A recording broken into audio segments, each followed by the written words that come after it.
ကဲမိတ်ဆွေများခုနှစ်ရသားသမီးများအားလုံးကျွန်တော်ရဲ့ရွှေတနိတာကံကြမ္မာဆိုတဲ့အစီအစဉ်လေးကနေပြီးတော့မင်္ဂလာပါလို့ကြိုဆိုနှုတ်ခွန်းဆက်သလိုက်ပါတယ်ဗျာဒီကနေ့မှာကျွန်တော်ရဲ့မိတ်ဆွေတွေအတွက်ရေရာခြေလို့ရတဲ့အစဉ်ပြေတဲ့နည်းလေးတစ်ခုပြောပြပေးခြင်းပါတယ်ကိုယ့်ရဲ့ကိစ္စတွေကဏ္ဍတွေအလိုက်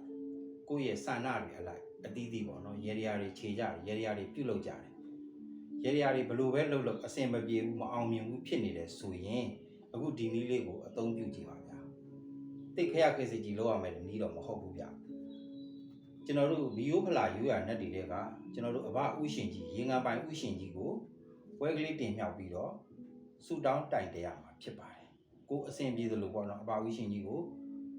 ဆူတောင်းရမယ်တိုင်တရရမယ်ပြောရဆိုရမယ်ပေါ့နော်အဘကြီးကျွန်တော်တို့ဒီကိစ္စလေးပြုလုပ်နေပါတယ်ရေရာလေးပြုလုပ်နေတယ်အစဉ်မပြေဘူးဖြစ်နေတယ်အဘကူညီပေးပါစောင့်ရှောက်ပေးပါဆိုပြီးတော့ဒီကျွန်တော်တို့မုံစမ်းတို့လက်ဖက်တို့เนาะအဘဝိရှင်ကြီးတင်တဲ့နေ့အတိုင်းတင်ပြီးတော့ဆူတောင်းရမှာပြောဆိုရမှာဖြစ်ပါတယ်ကဲဒီနည်းလေးကိုစမ်းပြီးတော့သုံးကြည့်ပါအဆင်ပြေပါလိမ့်မယ်ဆက်လက်ပြီးတော့တရက်စာကံကြမ္မာလမ်းညွန်လေးကိုလည်းကျွန်တော်ရဲ့မိတ်ဆွေတွေအတွက်စနစ်တကျတွက်ချက်ပေးလိုက်ပါတယ်ဒီကနေ့မှာကိုယ့်ရဲ့နာမည်ဂုဏ်သတင်းနဲ့ပတ်သက်ပြီးတော့အဆင်ပြေအောင်မြင်မဲ့နေ့ဖြစ်ပါတယ်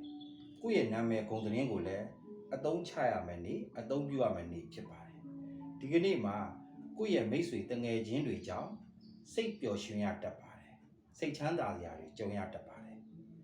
တခုသတိထားမှာကတော့ဒီကနေ့မှာလူလိမ်လူရှုပ်တခိုးကပိုက်နိုင်တို့ကြောင့်စိတ်ညစ်ရတတ်ပါတယ်တွားနဲ့ပတ်သက်တဲ့ယောဂတွေသွေးနဲ့ပတ်သက်တဲ့ယောဂတွေပေါ်ပေါက်တတ်ပါတယ်ဒီကနေ့မှာကံကောင်းစေတဲ့အရာတွေကတော့အစိမ်းရောင်အဖြူရောင်ငွေရောင်တို့ဖြစ်ပါတယ်ဒီကနေ့မှာကံကောင်းစေတဲ့ကဏ္ဍတွေကတော့တစ်ကဏ္ဍနှစ်ကဏ္ဍတုံညကဏ္ဍခွန်ကဏ္ဍတို့ဖြစ်ပါတယ်ဒီနေ့တနေ့တာကံပွင့်လက်ရွှင်စေဖို့အတွက်ဆိုရင်ကိုယ့်ရဲ့အိမ်ဖျားမှာနန်းကြီးတုတ်တပွဲကိုစွန်းတော်အဖြစ်ကတ်လူပေးပါဗျာဒီနေ့တနေ့တာကိုယ့်ရဲ့လုပ်ငန်းဆောင်တာတွေအဆင်ပြေအောင်မြင်စေဖို့အောင်တတ်ရစေဖို့အတွက်ဆိုရင်လည်းနန်းကြီးတုတ်ကိုဇတိလေးဖြစ်ဖြစ်စားပြီးဆူတောင်းပြီးမှလှုပ်ဆောင်ပေးပါဗျာကဲကျွန်တော်ရဲ့မိတ်ဆွေများအားလုံးတနေ့တာကံကောင်းခြင်းများကိုပိုင်ဆိုင်ပြီးလိုရာဆန္ဒများပြည့်စုံကြပါစေ